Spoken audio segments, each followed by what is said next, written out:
Саламатсыздар ма? Бүгінгі сабағымыз киімді үлгілеу және көркемдік безендіру пәнінен тақырыбымыз түс және оның негізгі қасиеттері. Сабақтың мақсаты: түстің қасиетіне, ерекшеліктеріне түсінік беру, түстердің үндестігімен таныстыру, бояуларды қолдануды үйрену. Бұйым дайындауда мата түсін дұрыс таңдау маңызды рөл атқарады. Оның үйлесімділігін сәйкестендіру үшін өзінің ерекшеліктері бар. Түс адамның көзімен қабылданатын физиологиялық сезім. Барлық түстер екі топқа бөлінеді: хроматикалық және ахроматикалық болып. Хроматикалық хромос грек тілінен енген сөз. Түсті боялған деген мағынаны білдіреді. Бірінші топқа барлық спектрде түстер қызыл, көк, жасыл, солардың аралас түстері кіреді. Екінші топқа ахроматикалық түстер ақ, қара және сұр түстің барлық реңктері жатады. Әрбір хроматикалық түстің өзіне тән үш қасиеті бар. Біріншісі түс реңкі. Түс реңкі бұл хроматикалық түстің өзіне жарықтығы жағынан тең келетін ахроматикалық түстен негізгі айырмашылығы, негізгі қасиеті.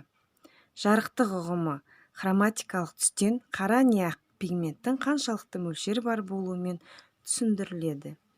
Түс қанықтығы түстегі таза бояу тектің болу дәрежесі. Ең қанық бояу спектр түстері болып саналады. Қанық бояу деп түстегі ашықтық дәрежесін, түс қуатын, үдемелі қарқындылықты түсінуге болады. Түс реңкі бір түстен екінші түске қоспаларының араласуымен сипатталады. Гамма жалпы сыртқы түс ерекшелігін білдіретін түстердің қатары. Мысалы, жасыл гамма өзіне барлық жасыл түстің реңкін қабылдайды. Көк жасыл алма түстес, шабынды шөп түстес, теңіз толқыны түстес, көгілдір осындай түстерді қамтиды. Физикалық көзқарас тұрғысынан алғанда, барлық түстер өзіне өзара тең. Ешбір түс артықшылығымен көріне алмайды. Хроматикалық түстердің қабылдануына қарай түстер екі түрге бөлінеді: жылы түстер және суық түстер болып. Жылы түстер адамды жылы денелерге жақындатқандай әсер береді. Мысалы, жылы немесе ыстық денелерге күн, от, жарық, сәуле сияқты ұғымдарды санауға болады. Суық түстер судың, мұздың, аспанның түсін, ымырт уақытын бейнелейтін түстер.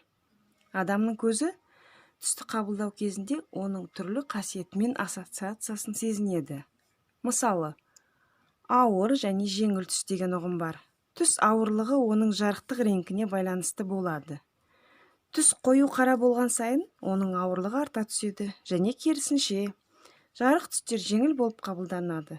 Бұл ереже барлық хроматикалық және ахроматикалық түстерге қатысты. Алдымызда көрсетілгендей түстік шеңбер. Бұнда бізде негізгі табиғаттан берілген негізгі үш түс бар: сары, көк, қызыл. Қалғандары осылардан туындаған түстер, яғни аралас түстер. Сары мен көктен шыққан жасыл түс, көк пен қызылдан шыққан күлгін түс, сары мен қызылдың араласынан шыққан қызғылт түс.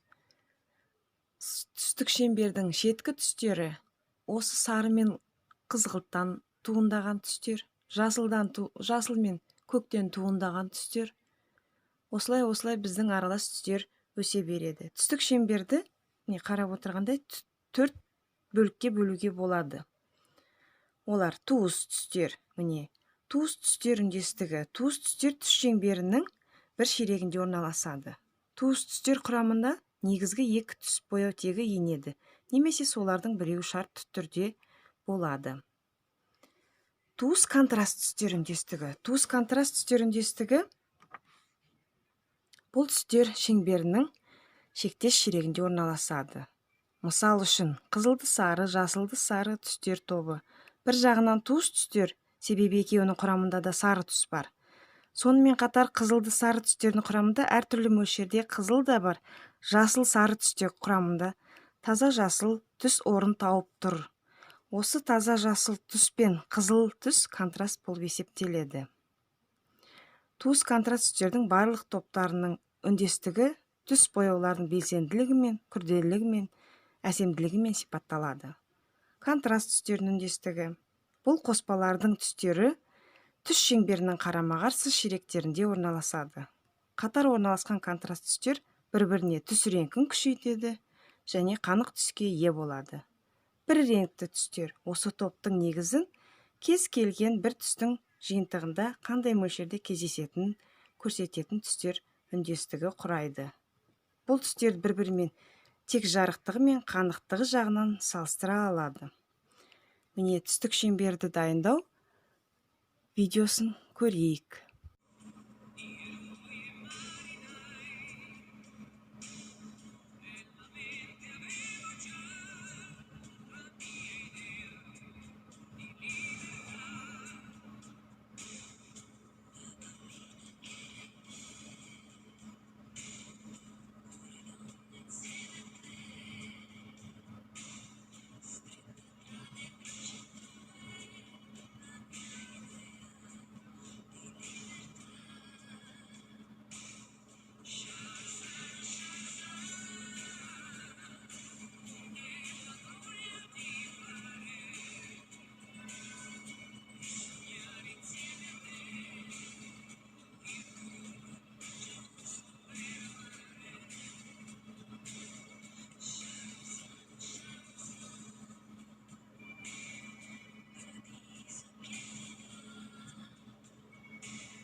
Бүгінгі сабағымызды мына сұрақтармен қорытындылайық.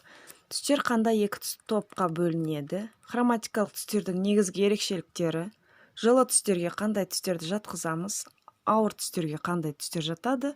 Негізгі түстер қандай түстер? Туыс контраст түстерді көрсетіңіздер. Оны түстік шеңберден көрсетеміз. Сабағымызды мынандай критерийлермен бағалаймыз. Түстердің негізгі қасиеттерін анықтайсыздар. Суық түстерді ажыратады, контраст түстерді көрсетеді, түстік шеңберді орындады, аралық түстерді бейнеледі. Осы критерийлермен бағаланады. Үй тапсырмамыз жоғарыда көрсетілген үлгілерді түс үйлесімділігіне сәйкес бояу. Назарларыңызға рахмет. Үйде болыңыздар.